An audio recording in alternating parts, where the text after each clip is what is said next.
Akılıyor. Yana. Sebep. Alverek. Sen gel.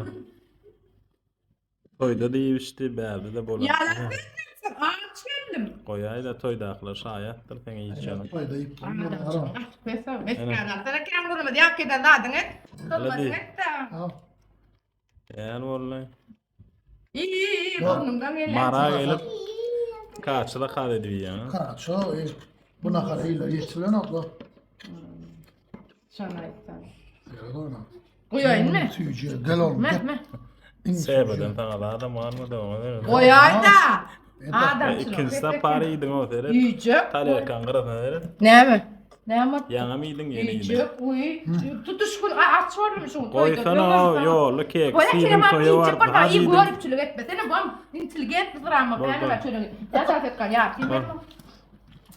Koyuyor. Nalyara Ferhat. Garip olma.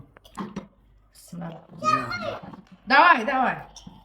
Ama kim birinci oturmuş? Bol. Evet böyle. Bol bol bol. Yok valla. Bol bol. Ben mağdiyama bakıyorum. Kazanmışsın lan. Niye doğma? Evet. İyi. Ne yapayım? Çekmeyerek çeksene. Yapalım değil mi? Yo balama tırman oldu. Gel gel gel. Kaniydin diye. Şu bol dedin mi? Ne yapayım? Bana bir yiyin onu böyle. Gel gel gel. İyi ho.